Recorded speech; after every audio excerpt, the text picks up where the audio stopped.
You have found Authentic Business Adventures, the business program that brings you the struggle stories and triumphant successes of business owners across the land. We're locally underwritten by the Bank of Sun Prairie. My name is James Kademan, entrepreneur, author, speaker, and helpful coach to small business owners across the country. And today we're welcoming / preparing to learn from Erin and Dimitri, the, I would say, owners, founders, best people in the world for Parthenon's Gyros, as well as Yips Yogurt Chips. So I'm excited to meet them. You should be too. So welcome. How are you guys doing today? Thank you. We're great. Thanks for having us here. Excited to be here. I'm excited because, well, one, Gyros are awesome. I think it's safe to say they're probably a step above tacos, but they don't get the tacos do. So let's start with Parthenon's because I think that's where this whole story started, right? It did, yeah. It did. So let's start there. What do you want to start with? How long have you guys owned Parthenon's? Good question. So we actually, Parthenon just celebrated its 50th anniversary. 50th. That's 50th, 50. half a century. Half a century. You say it like that, you're like, whoa. Yeah, it's a long time. Did they eat that on the Mayflower? We had a really fun celebration recently. Nice. Oh my gosh, it was a really great party. Oh, very cool. So, but it's been in our family now for 3 generations. All right. Officially ours since 2017. Okay. With just the 2 of us, and ever since then we've really made a lot of changes. We did a complete gut remodel. Like, it's gorgeous now. Of course, we kept our classic traditional gyros, and they're still made the same way that they have been the last 50 years. Housemade's one of the last places in the U.S. to still make everything in-house, by hand. All right. Yeah, we still grind our own lamb. We grind our own beef. We even grind our own peppercorn. We use oregano from Greece, so it's just meat and spices. Most places are from factories. There's a lot of stuff in there, preservatives, fillers, chemicals. Weird junk, which we're not into. We're all about the natural stuff. Gotcha. So tell me, just really quick, this may be getting off on a tangent a little bit. We like tangents. But when I go to your place, I see the big meat thing that turns. Yes. What am I looking at there? Yeah, that's the ground beef and ground lamb with spices. Okay. And that's it. So it's ground. It is ground. So it's not just like a lamb leg that they slap. No. We grind it ourselves. So we get the whole cuts and we grind it. Yeah. And so I always wondered, because I'm like, that's kind of like a leg size, but nah. So I didn't. Yeah, no. So I had no idea what I was eating, but I knew it was good. Yes. So think about it like a burger. Okay. With ground beef. This is ground beef and ground lamb, and then ground peppercorn, oregano from Greece. So just meat and spices and that whole thing. And it cooks just the outer layer, and that's what we slice off into a pita with onions, tomatoes, and sauce. And the sauce is our second secret of what makes it the best, is that we make our own Greek yogurt. So you can kind of go into that a little bit. And probiotic cultures. So we use 5 cultures. Okay. So it's actually good for you. Our yogurt process is a very long process. We do the entire fermentation, the straining, all of that. Takes a few days. It's like a 60-hour process total. And then at the very end of it, we add cucumber, garlic, and lemon to make our tzatziki sauce. All right. And then that's kind of where Yips spiraled. All right. Yeah. Right. So those are our 2 things. All right. So gyro, I knew, or I thought, was cucumber sauce of some kind, but I had no idea what that meant. Yeah, so a lot of them that you get, the tzatziki sauces, it's like a sour cream base and other stuff. But ours is ingredients that are in there. Well, ingredients. Yeah. Okay. Ours is We're big just ingredient Greek readers. yogurt and just natural food. The things that you're going to find in your pantry. All right. That's really important to us. So that's our thing, is gyros and yogurt. I don't know of any other restaurant in the country actually that makes their gyro and their yogurt. Oh, okay. So that's what kind of sets us apart. We've been doing it for 50 years now. And that's what kind of led into this, is we were playing with taking either of those and being able to package them in a way that we can kind of reach more people other than just local Madison. Sure. Well, it was also sort of pandemic induced in a way. You know, we originally were like, oh, let's create another product for Parthenon. And then this crazy pandemic came out of nowhere. Yeah, I heard of that. Yeah, right? Do you remember that? I do. It hit us really hard. I bet. At one point, we're like 80% down, and it was really rough. And so we started looking at what we're good at, gyros and yogurt. And at that point, one of our friends had gotten a freeze dryer. And so we started experimenting, and we got our own. And these things are, they're pricey, but we're like, you know what? If we make a product out of it, then we can actually make something. Justify it, sure. Yeah. But then we really started looking into the CPG business, consumer packaged goods at CPG. All right. And we're like, wow, this could actually be something. And so we started experimenting with our products. And of course, the first thing that we experimented with were our gyros. And so we took the sliced gyro meat and we freeze dried it. And it was like the worst thing ever. No. Just imagine like eating chalky meat. It was awful. So that didn't work. So we're like, okay, what's next? We tried a bunch of different things, but then we tried our yogurt and we're like, wow, this actually has a pretty cool potential. So hold on, you freeze dried yogurt. Yes. So it's like dehydrating. Okay. It's similar. But it actually removes more moisture than dehydrating. Plus, it doesn't use the heat. Okay. So dehydrating usually will heat things up, and it will take away most moisture. Let's just say 90%. Yeah, I have a little home dehydrator. You make beef jerky out of and stuff. Exactly. So the difference between drying, let's say, beef jerky is beef jerky, you can bend it, right? Which means there's moisture still in it. But also because it heats it up, it also kills off a lot of the nutrients that are in it, and the vitamins and things like that. Okay. Freeze drying does the opposite. It actually freezes it down the opposite. Instead of heating it up, freezes it down to -40. It removes most of the moisture, let's say 99%. But it does use a tiny, tiny amount of heat, just to like, so that it can sublimate. So it goes from like an ice state into gaseous state. And it uses a vacuum too. It's really neat. It's really awesome. It preserves the shape, the color, the size, and it actually preserves the nutrients and the vitamins that are in it. And because it removes more moisture, that same beef jerky that's normally dehydrated and could bend, the freeze-dry one will not bend. It will snap. And you can, if you crushed it in your hand, you could crush it into a powder because there's no moisture almost at all left. Wow. So we did that with the gyro, and it didn't bend. It snapped in half, and you could crush it, and it just wasn't good. Just chalky? Yeah, it was chalky. It just like turned into a powder in your mouth. And then we tried it with the yogurt, and it was a really interesting texture. And everything takes on a different texture when you dry it, when you freeze dry it. I bet, because you are removing moisture. Yeah. Almost all of it. 99, and like with 98, yogurt, 99%. that's got to be mostly moisture. Yeah, exactly. It's like 80%-ish moisture. Okay. But what's left melts in your mouth. Yeah. Actually, Okay. It's a really interesting concept. So. Yeah. So then we're like, okay, well, this is kind of neat. So we tried the yogurt, and then we were like, okay, this is what we're going to go with. So then we started experimenting with all these different renditions. We did hundreds of different variations. These are adding flavors. Yeah. Okay. And by flavors, it's we're using Other real foods. food. Mm-hmm. Like Gotcha. we don't add any natural flavor. Okay, I didn't mean like this chemical A. Oh, I mean like berries or honey. Yeah, exactly. Or Yep, exactly. All of Okay. that you just mentioned. Yeah. All right. So most of the things, and the one biggest challenge, and if there was one thing that I could teach everybody, it would be to just look at the ingredients of whatever you're eating. And does it come from nature? Is it natural?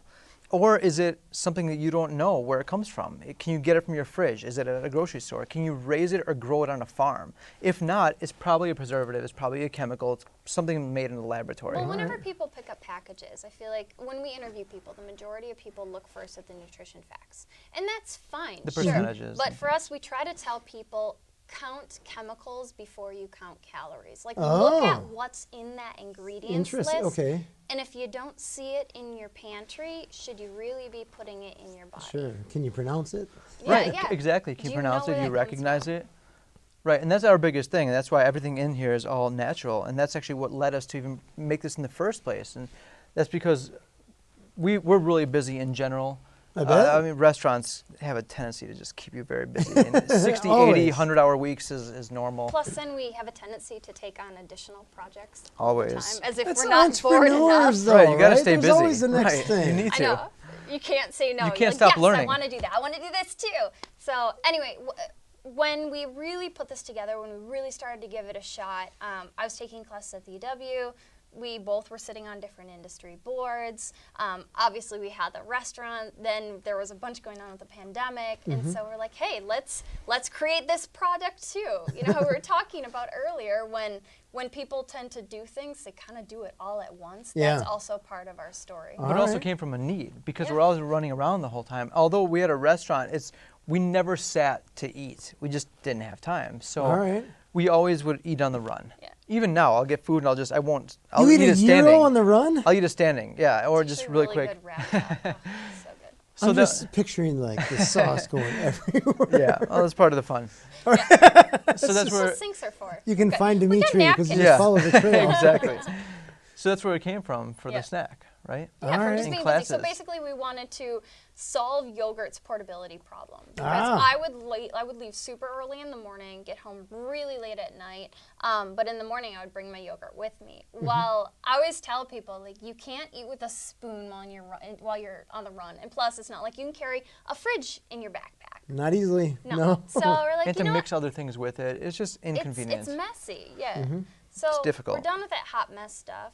Like, let's create something you can actually eat with your hands. All right. That's portable and also healthy, because also at the UW when you're taking classes, you're trying to find snacks in the vending machines. And it's like potato chips and it's garbage. Nuts and energy bars. Right. Like, do you know what's in these things?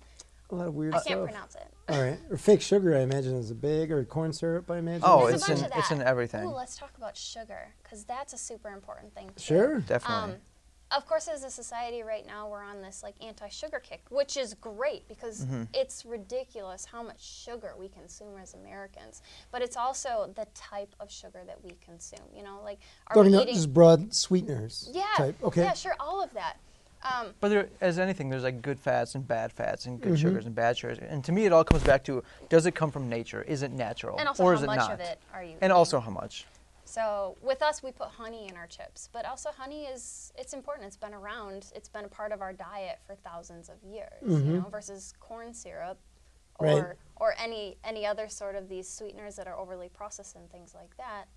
No, that hasn't been, right? It has a lot of vitamins. It's prebiotic. It's good for your digestive honey, system. but it's also coming from like the Greek aspect too. Oh, we eat you know, honey with it's a everything. big part of the Greek diet. All right. But with the antioxidants and anti-inflammatory properties and all of that, it's like, you know what? We are going to use that. But also because- with yogurt too. Yeah, right. I was just going to say that Greek yogurt and honey go perfectly together. All right. Probiotic, prebiotic. Sure. Yeah. I can remember looking at the ketchup bottle, or a ketchup bottle, and seeing that there was corn syrup in there. Right, I always thought it was exactly. just smashed You never up think, tomatoes. Like, exactly. maybe a little vinegar. How do they? Right. Why do they have to Corn add is sugar in to that? everything. Or even just a Corn sweetener syrup, to that? Because I'm like, tomatoes are good on their own. Right. And there are a lot of things with like calories that there's a sweetener, like kind of like NutraSweet. Just because it doesn't have calories doesn't mean it's healthy. To me, we look at everything through a different lens. Like I said, is it natural? Is it from nature? And if it is, it has much different properties than something that's calorie-free or Gotcha. sugar-free. So that's why we use honey with the yogurt All right. for our chips. But to bring it back to how it all got started, Yeah. Yes. we're talking about the portability aspect of yogurt and how we wanted to solve that. So essentially, hundreds of different recipes later, all of our team at the Parthenon being subjected to try this, do you like that? Yeah. By the And way, then- dried hummus is not good at all. That was Especially that was garlic his hummus. idea, and it was Terrible. Yeah, One of the some worst good things I've ever ideas. You eaten. gotta have bad ideas, right? How are you going to know what's good or bad unless you try them all? Yeah, right. exactly. hummus chalk. So we were playing with these different recipes and ingredients and the snacks to make eating yogurt easier, but also just to have a healthy snack food, because there aren't that many out there. And then we started, and that was just going to be for the restaurant, to make something just for the restaurant and for us. And then we started thinking about it. We actually had a friend that came to visit us. He had been in Greece just a few summers back. And he was at a dinner out with a bunch of people. And he ended up sitting next to this guy. And this guy had started this snack company with a lot of people start, at least in the food world, they start snack companies for the same purpose, is to just make healthy eating easier and kind of nudge healthy society in a better direction. Anyway, this guy started this company, and he sold it a few years later for a huge amount. It's like $600 million. And that's a lot of snacks. that's a lot. It's a lot of snacks. I actually didn't believe it. His name is Peter Rahal, and he started RX Bar. All right. And to be totally honest, I hadn't even heard of it at the time. I did some research. I didn't believe it. And it was true. And ever since then, we've listened to every interview or podcast that we could possibly hear, because there's a lot of interviews that he has online. Yeah. And we started learning that there is actually a pretty big potential to make this as a business, not just as a product that can help people, but as a business to pursue. So Then a we whole just started looking brand? into just tons of different snack company founders and seeing what they did and just kind of trying to follow their model All and right. their path. And it's very interesting. We've learned a lot from him and from a lot of other founders, including when we ran into him actually a few months ago at a food show out west in California. And we'll get back to this in a little bit, but he was pointing to trying to find your product market fit, which we'll get into in a little bit. All right. Anyway, interesting how it started as something to solve problems, and then we started realizing maybe we should pursue this as something bigger, as an actual side business that has potential also to reach more people and to help more people. So something like this, when I look at this from the very little that I know about food production on the essentially sitting on a shelf, you had an acronym, I can't remember what it is. Oh, CPG. CPG. Consumer CPG. Packaged Goods, yeah. Yeah, versus restaurant. Or restaurant, your problem is serving it fresh. With packaging, you're trying to keep it fresh, or at least keep it tasting fresh. So that seems like it would take a lot and be busy, and you're essentially pulled in two different directions. One with the restaurant, and then the other with the yogurt chips. So how do you keep it all organized? We're really good at creating systems. Ah, the secret to good business. I love it. Yes, we're obsessed with systematizing everything. Oh my gosh, that's a rule for my crew. Systematize everything. I love it. Yeah. We don't like to leave anything up to chance or thought, Memory, any common of that. sense. So we have logs and checklists and manuals and training for everything. That's always constantly evolving and improving on a daily basis. That is genius. Yeah, I love that for two reasons. One, when we take on new clients, the majority of them don't have systems. And so we're trying to pull stuff out of their head. And a lot of times they don't even know what they know. They just like, well, we've done it that way, right? Which, great. In order to grow, you have to document. You do. And just two, then you don't miss anything. Yeah. If it's systematized, there's never that, like, oh, I forgot to do that this one time, and now your product is not uniform. Well, plus on top of that, then, if you don't have systems, you are the one doing absolutely everything. Right. You're working in the business, and when you are constantly in the business, you cannot be working on the business. And so there is no growth. And if there is, it's slow, which is fine if you want that, but ultimately what we want is to be able to continue to do more things and put these systems into place so that other people who are smarter than we are and who are more capable than we are can continue down this path that we've sort of created and make it even better. Sure. Yeah, and we can help teach them and empower them to do more. It's kind of the difference between fishing or catching a fish for someone and helping them learn how to fish to catch their own fish, and that's what this is all about too. And also going back to what you were saying about with restaurants, they are both in the food industry, food business, but they're drastically different. Actually, we didn't realize just how different they were until we got into this CPG the CPG aspect of it. And we're like, wow, this is completely different. I mean, the only thing that's the same is the food. It is food. It's edible. Yeah, but even like you were saying, for a restaurant, you want to try and keep it hot and fresh at the moment to cater to your surroundings, the people that are able to drive to you or walk to you. Yeah. Whereas with this, one of the interesting things about freeze drying also is that because we remove the moisture and we seal it, these could stay outside of a refrigerator, shelf stable, for up to a year, if we do it right, for multiple years. So you're essentially eating healthy Greek yogurt that doesn't need to be refrigerated years later. All right. And that's actually how the technology came about, going back to that, is through astronauts. This is how they eat. They freeze dry all their food, remove the moisture, and they're able to eat their foods for years later without eating. But disclaimer, we only put a 9-month shelf life on ours. Gotcha. Okay.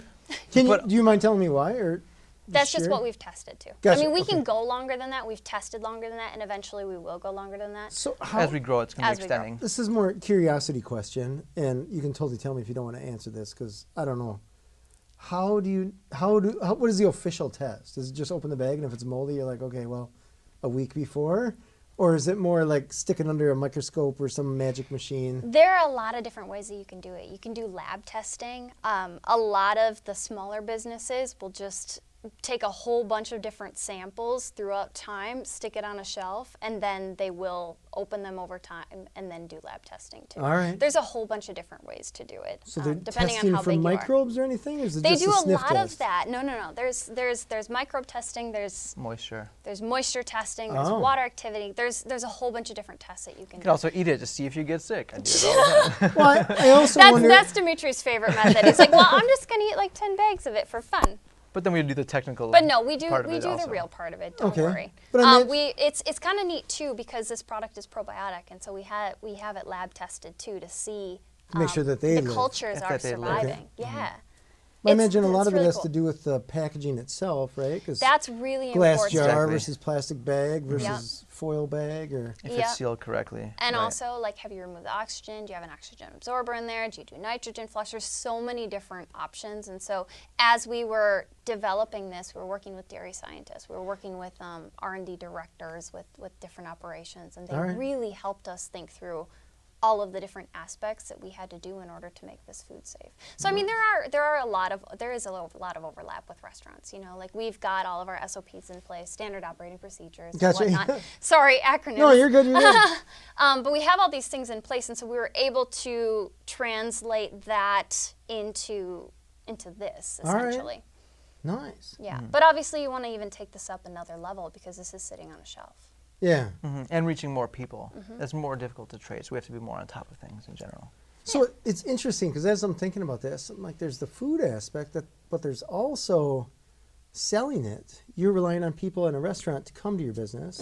With this, you're relying on managers of a grocery store, I imagine, to put it on their shelf. And you have no idea who the customers are Yeah. directly anyways. That's Yeah, there been are a lot of challenges there. That's been a difficult part of it. We do a lot of direct-to-consumer from our website. Okay.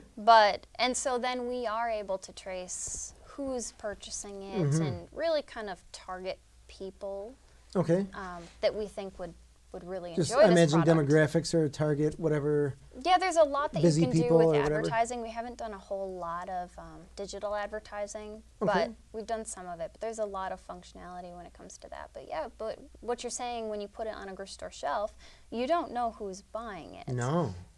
There are companies that you can pay an absurd amount of money to Oh, I'm sure. where they can Right. tell you that, but we're just so small right now where that doesn't make sense. So what we've been trying to do is a decent amount of demos, especially in the local area. And Okay. Just giving getting our name samples, out there, essentially? giving our samples out there, Okay. yeah. Yeah, or And sending to people around the country. Yeah, maybe, we maybe do. social media influencers, different types of people. All right. We do a decent amount of that too. Just trying to get the name and the brand out there right All now. right. It's not about making money at this point. We're a startup. Yeah, we're still tiny. Good luck Right. if you're a startup and you're actually making money. You know, so right now it's about just trying to get it in more people's hands.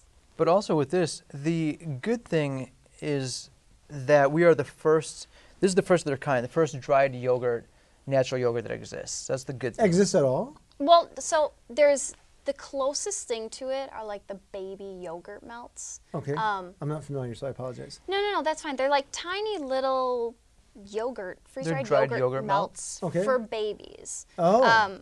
But for ours, it's the ingredients are a little bit different. The style is different. We try and go more natural with ours, a little bit Got it. healthier, Okay. things like that. Ingredients you can pronounce.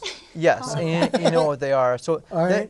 it's a good thing that we're the first of their kind for adults in natural ingredients, but it's also a bad thing that we're the first of their kind because it's not very easily categorized. Right. If you Yeah. think of a grocery store, where do they sit, you know, with other Plus, there's an categories? educational component to it too. You know, Oh, I do. people come to us all the time like, oh, so these are yogurt-covered potato chips, and we're like, no, bro, they're No. not. Oh, that's and people think about yogurt covered anything, Yeah. Mm-hmm. whether it's pretzels or raisins or whatever it is, and they have the misconception that it's healthy because it's yogurt covered.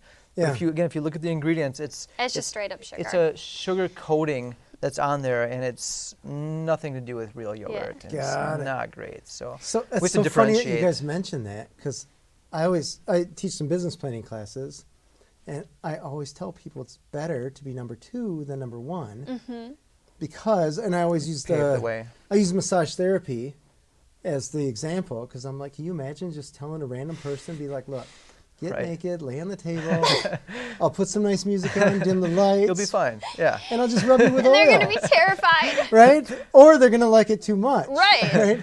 But now massage is everywhere. So I'm like, somebody had to be the first one, and they had to Right. break that mold, educate people, Yeah. deal with that. So it's tough to be number 1. Yeah.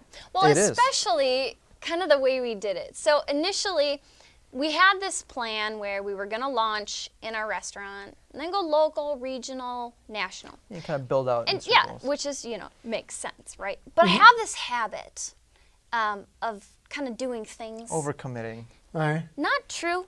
So Entrepreneur. so I did a going too thing. far ahead. Okay, I always come home and I go to Dimitri. I'm like, so I did a thing, and he's like, oh no, what did you do?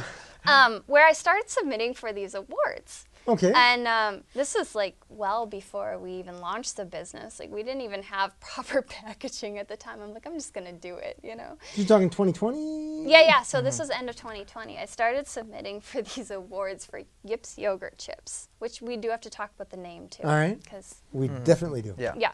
Anyway, so I get a notification in like February 2021. They're like, congratulations, you're semi-finalists in Foxtrot Market's nationwide Up-and-Comers Awards, and we're going to put you in all of our stores across the U.S. And I'm like, oh, wow. So I did a thing. About 16 and stores at the time, I think. something like that. 14.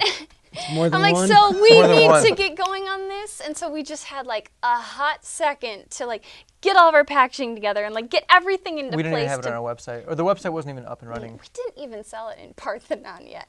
So I did a thing, and we sort of went national before we even started selling inside of our restaurant. But we were close. We put it together very quickly. We did. We had like all the components Within a couple in place. days. That's awesome. And it Did you just say kind of days? Within a couple of days. Yeah, we weren't selling. We weren't online.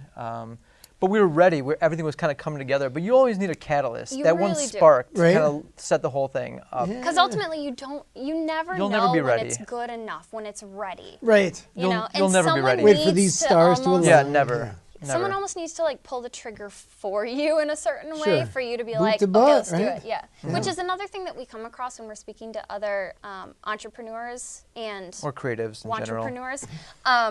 That they get to this point where it's just analysis paralysis. Oh my gosh. Over planning, just Yeah. trying to think everything through. And there Yeah. are way too many things that you'll never know until you actually get 10, 100 steps Right. down the road. And at some point, you just have to know when it's good enough And just where you jump. can jump. And then you figure everything out as you're Along the falling way. off the cliff. Right. Yeah, I think Yeah. that goes with just about any big decision, right? Whether that's relationship Sure. or And we're not talking about making risky decisions. We're talking about do your analysis, but at some point, don't let it become paralysis, because we see that way too much. yeah, action or sometimes right. I mean, there's 50 million quotes, right? Good enough beats perfection. Yeah, sure. I Right. guess, and good enough can actually get done. Yeah, Right. And in the end, you can always find a reason not to do it. of course. So, I mean, some excuse. Right, of course. But in the end, do it. It's much easier not to do something. So Oh, so yeah. I was going to do this, but, right? right. Like, nobody wants to hear the story about how you almost jumped out of a plane. Yeah, yeah. Great Right. story. That's Wow. what we do. So now we just jump off a cliff. Yeah. And figure out how to build a plane on the way down before we crash land. That's not true. We have the blueprints ahead of time. Right. You gotta Nice. have something ahead of time. Brought a couple parts. We have a couple. Got a Right. prop. Right. Nice. So tell me, I want to talk about the packaging, Yep. the colors, and just the mechanics of the packaging. The name and everything. Yeah. Because this always fascinates me with food. How when you go to a grocery store, like who decided on this size, this weight, and all that kind of A stuff? lot of research. Okay. Yeah, so we went and analyzed store shelf after store shelf. We did a bunch of competitive analysis, figured out like what products we would sit next to on a store shelf. Surveys, talking to people. A lot of surveys.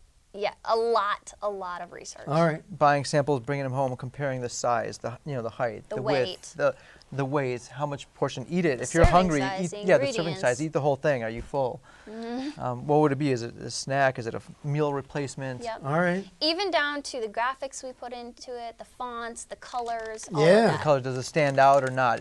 We even bring it into stores and put it on the shelf with other ones. Does it stand out? We take a lot of pictures. And They- Leave lot it of on the things. shelf. So this is so interesting because when I saw you speak originally, I guess I didn't pay attention to the bag. I see the little stars and stuff on that. Yep.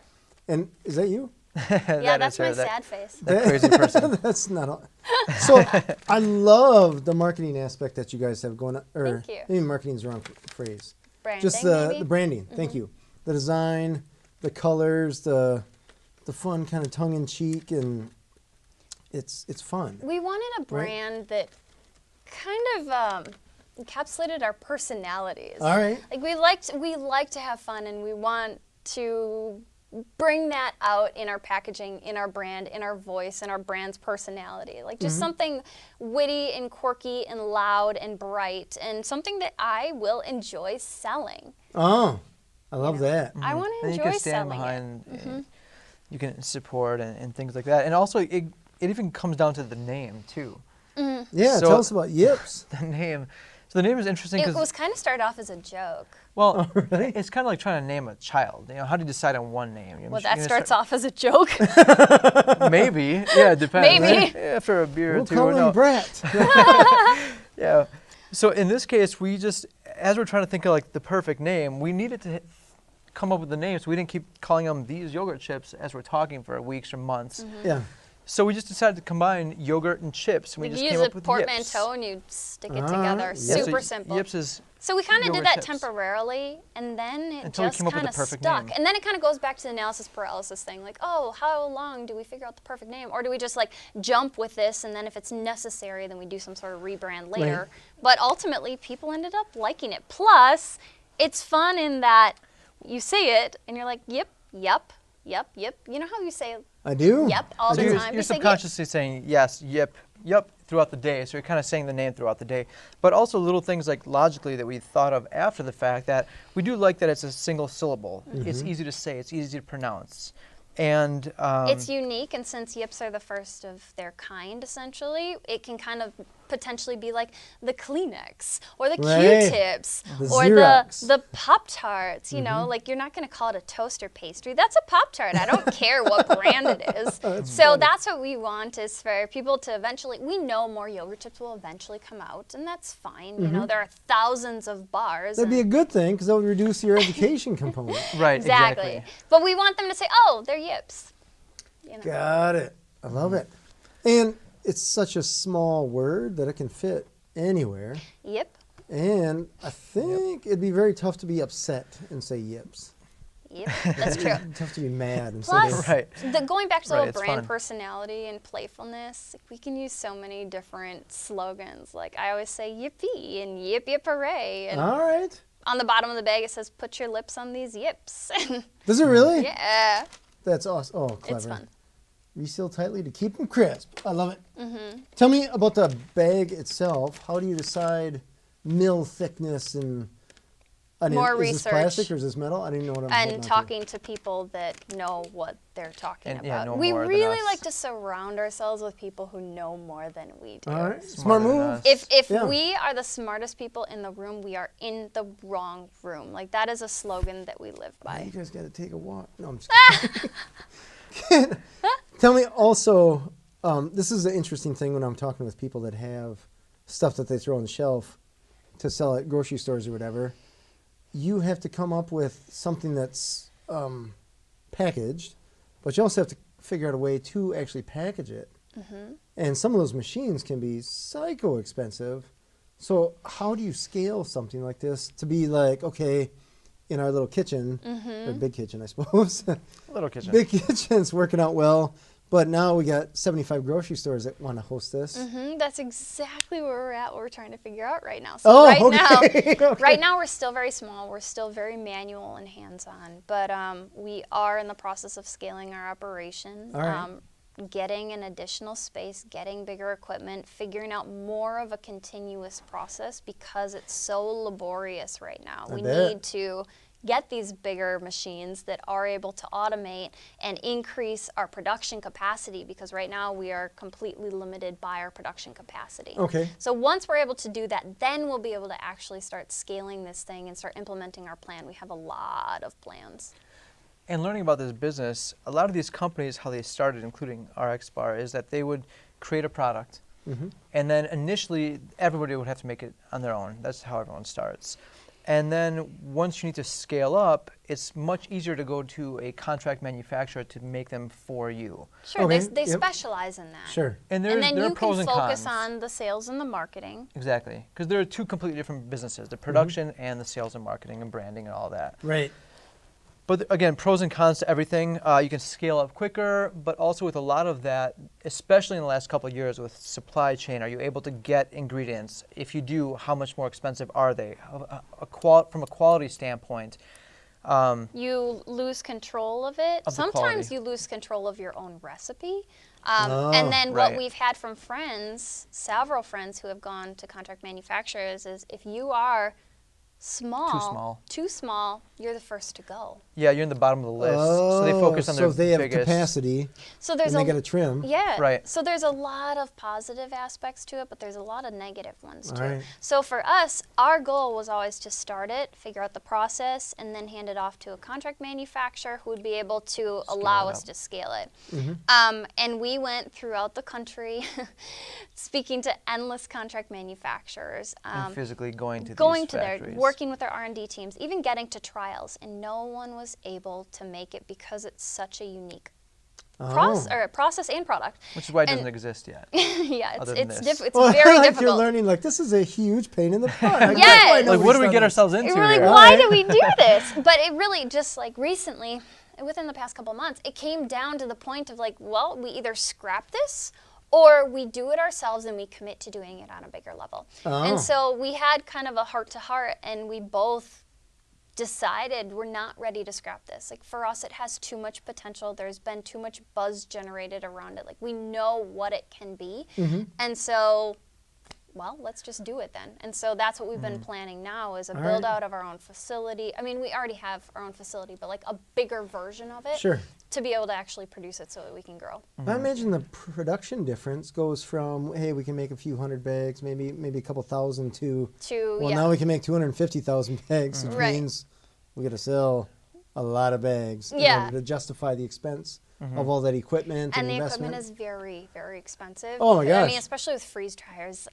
Again, why do we get into like the most expensive food production? It's not just that. It's also, once you're making something, let's say in your home, or in our case, our commercial kitchen, you're still doing it because you don't have the room, because you don't have the all the equipment to do this. It's a lot of hands-on. It's manual labor. You're literally doing it by hand. But then at some point, when you scale up, you can't keep doing this all by hand. You have to get equipment. Think about a factory. It's automated for the most part. And there's a huge gap in between doing it all by hand, like cooking something at home or in a commercial kitchen, or a factory. And there's there's a huge learning curve. There's a lot of money invested. And that's kind of where we are now, is learning how to minimize that gap so we don't take these huge risks in investing a lot of money that might or might not work. We're kind of building and learning along the way, step by step. I imagine at some point you have to get the sales and marketing to meet, or even they have to dance start together. paying for some of that stuff. Exactly. And that's tough. Once you flip the switch to the big equipment, you're like, right, sell. Exactly. Yeah. Because they're two different worlds that need to balance along the way. So I'm happy that we were able to launch when we did, from where we did. We were able to build a little bit of hype behind it, get more of an audience, get it into retail stores, and so now it's kind of allowing us to get to that next level. I mean, there's been ups and downs and heartache along the way, for sure. Yeah. I mean, just recently we had a kind of a major kick in the butt. But yeah, that's allowed us to get to where we are now. And it's not going to be like, oh, we flip a switch and now we're going to produce this much, and now we have to have the sales keep up with that. It's still going to be incremental. To an extent. And just like the path to anything worthwhile or fulfilling or successful in life, or even just growing anything, it might succeed, it might not. But it's not linear at all. Everyone just thinks, oh, you start and you do this and now you're millionaires, and that's not how it works. It's back and forth and ups and downs and all over the place. Or my favorite too, oh, you own your own business, you must make your own hours. It must be so nice to make your own hours. Where do you that park one's your my yacht? favorite. I get it. So we always tell people too, when they're thinking about doing their own business and getting into the entrepreneurial world, that it's a lifestyle, and they really, really have to want to live it, because if you're not doing 60, 70, 80, 100 plus hour weeks, especially in the beginning, and the beginning is years long. And you have to, years. Yeah, forever. And also you have to be very, very okay with failure and not taking things personal, and just always just defeat after defeat after defeat, because there is no winning or losing. If you're open to learning, you will always move forward, and that's the biggest thing. It's an infinite game. Right, exactly. So you just can't take anything personal. You can't stay down for long. You're going to have these hits. It's going to bother you. You're going to be off for a day. But then the next morning you get up and you just keep going. Yeah. You figure it out along the way. It's like a good boxing match, right? Yeah. Right. Or you're going to have, on the other side of it, you're going to have the positive things. You're going to have the great stuff. Oh, yeah. And we always tell ourselves, okay, we can celebrate for an hour or two. Maybe we can celebrate for the night. But then the next day, we're back at it. Right. Right. Because you get too cocky. And yeah, it's on both ends. Yeah. Give yourself that day, and then the next day you start over fresh and you start all over again. Yeah, I always say nobody gets excited to go on a flat roller coaster. So yeah, right. It's just ups and downs, ups and downs. Exactly. You got to be cool with all of it. Right. Tell me about distribution, because I've heard a lot of stories, good and bad. Some on the alcohol side are, broadly speaking, bad. But chips, you don't have any alcohol. we also know that through the restaurant side of it. Sure. Through the distributors. But anyway, so right from now, national or local, whatever. Yeah. So right now we're not using distributors. Okay. We're only doing direct to retailers and direct to consumers. Okay. I guess we sort of use a middle type distributor called Fair, where they essentially just act as a platform where we can connect with retailers and retailers can order through their platform. But that's the only type of distributor that we use right now because our margins and our production capacity can't support having this sort of middleman in there. But distributors are very, very expensive. Okay. Yeah, we've had a lot of friends have a lot of nightmares, but at the same time, it's necessary. It's part of the game. It's just part of it. Yeah, imagine you're not throwing stuff in the back of a van and driving to California, so... No, but we do ship nationwide. We do have retailers nationwide, and we also have consumers who order from our website that are nationwide, and so we do ship that way. But shipping is a whole thing, because I go to ship computers to my employees, and I'm like, I think I could have bought it on Amazon and had it shipped for what I paid to have it shipped. Yeah. So, which is one of those like, I feel like I'm supplementing something here. So, I mean, these are relatively light, but I imagine it's still something you have to ship. So. Yeah. Well, we are really lucky that they are very light. That's another thing about the freeze-dried process is we lose 60-70% of that weight in there. So weight-wise, it's great for shipping. Okay. And yeah, in terms of the heat and the stability in shipping, it's like the perfect product. Yeah, it's not something that's frozen or refrigerated. That needs to be there the next day. Or a glass jar, which is super heavy, fragile. Sure. Okay. Like these, you can just throw them in the air and drop them, and they'll be fine. They might crush a little bit, but they still taste great. Okay. Okay. So I guess the other question, is about the cost.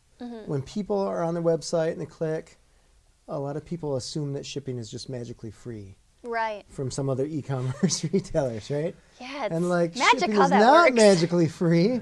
No, it's a big cut. So that's why on our website we have a threshold where if it's minimum under spend X or amount, then they'll have to pay for shipping.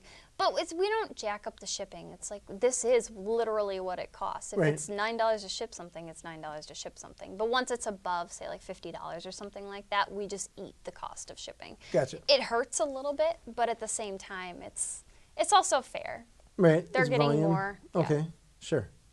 Got it. And it is a different avenue also, which didn't really exist as much in the past, where you can do direct-to-consumer online. Whereas before, it was just kind of grocery stores. And in order to go to grocery stores, you have to, in order for the mass distribution, you need distributors and things like that. But that's where kind of scaling up kind of fits into that, where you can produce something for cheaper to accommodate for that extra cost of the distributors to go into more than mass distribution. Well, I suppose once you're on scale or each scale. Well, also we have this omnichannel distribution strategy where we are doing direct-to-consumer on our website. We're doing direct-to-retailer. Eventually we'll include the distributors in there, and eventually we'll get on Amazon too, because you have to be on Amazon. Yeah. I mean, you don't have to, but right, I get it. You kind of totally do. Understand, yeah. So yeah, they have an audience. Having all of this all together will help if say one falls, because that's a lot of what happened during the pandemic. All right. But one of the most difficult parts of it, but I think one of the secrets that we're learning, and we're learning from... You're talking about product market fit. Product market fit. We were learning from Peter Rahal, the RX Bar. Yeah. Well, and a bunch of other people too. Many people. That's like the #1 thing, and it's also something that we're still trying to figure out. What did you... Product market fit.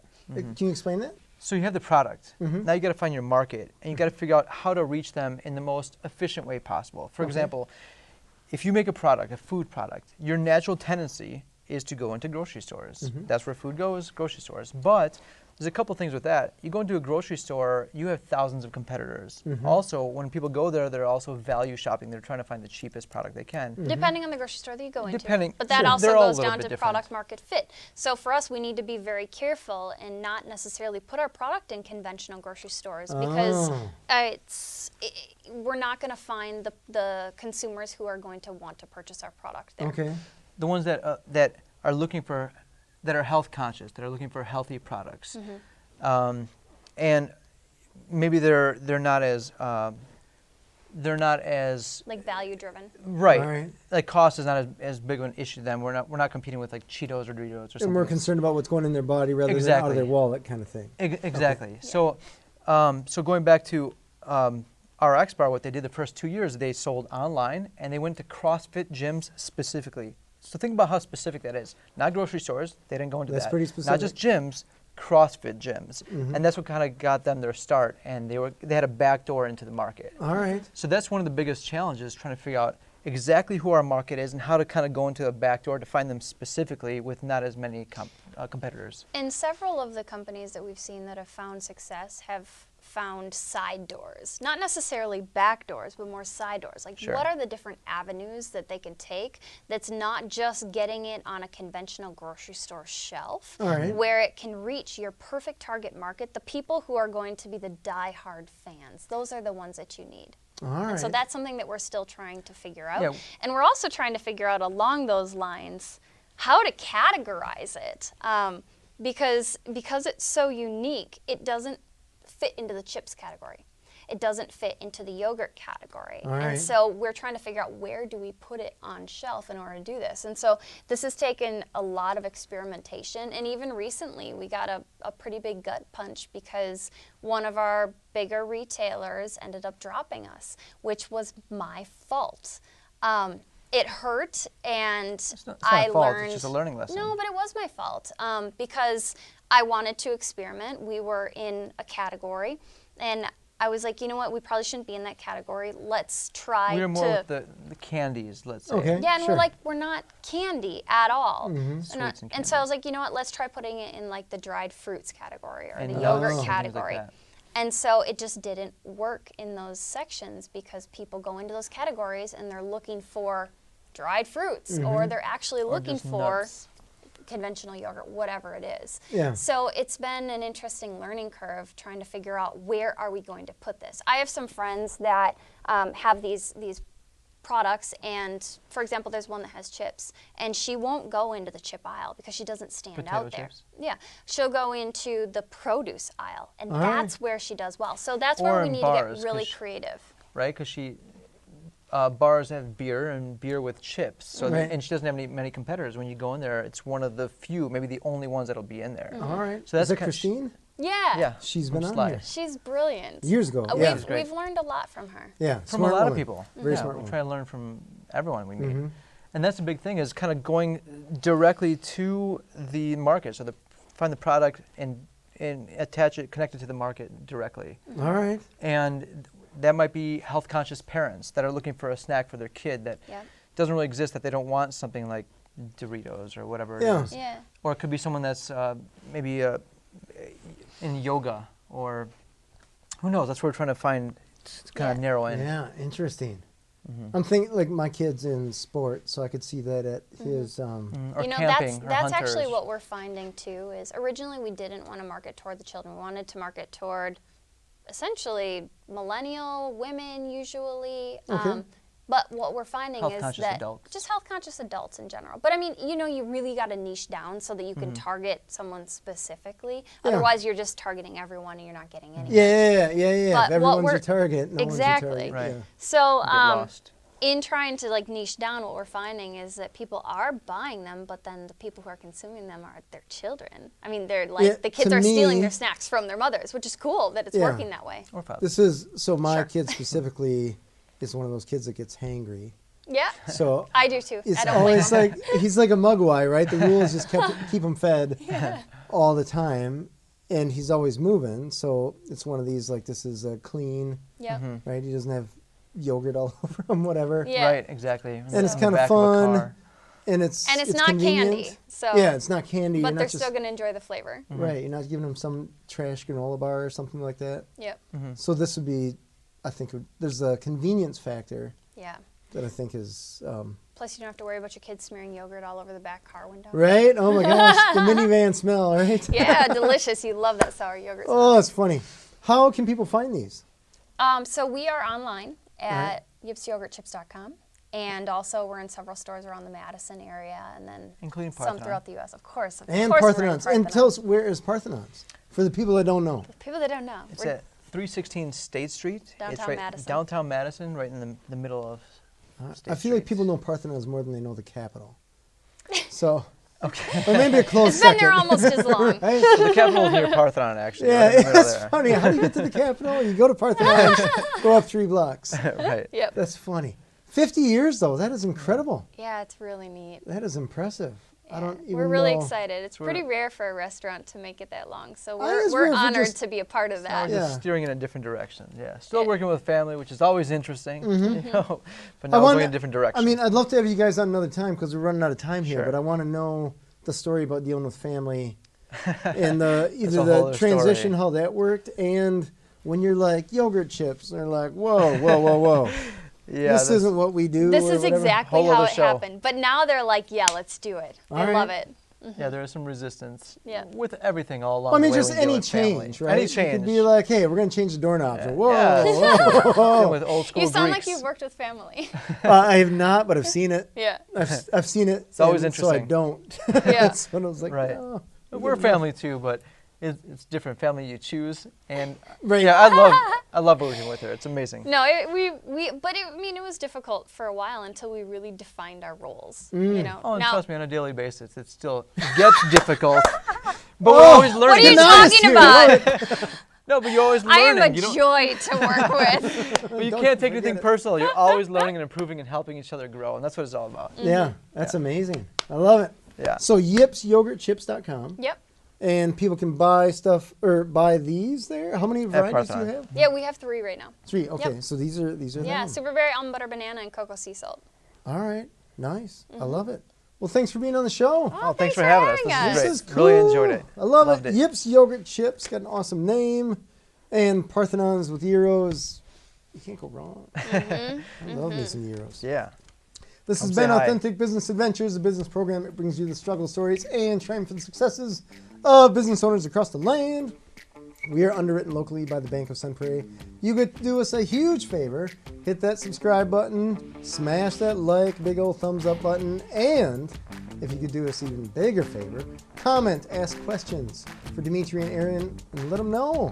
What do you like? What do you want to know about Yips, producing food, gyros, all that jazz? Or even what you don't like, so we can get better. Yeah, right. Name of the game. Name of the game. Always Always be improving. improving. I love it. My name is James Kademan, and Authentic Business Adventures is brought to you by Calls on Call, offering call answering and receptionist services for service businesses across the country on the web at callsoncall.com, as well as Draw-In Customers Business Coaching, offering business coaching services for entrepreneurs looking for growth on the web at drawincustomers.com. And of course, the Bold Business Book, a book for the entrepreneur in all of us, available wherever fine books are sold. We'd like to thank you, our wonderful listeners and viewers, and our guests, Erin and Dimitri. Tell me the website one more time. Yipsyogurtchips.com. I'm like, it's got to be on here. Yips, Or you can just search it. It'll pop up. It's on there easy. Past episodes can be found morning, noon, and night. Podcast link found at drawincustomers.com. Thank you for listening. We will see you next week. I want you to stay awesome. And if you do nothing else, enjoy your business.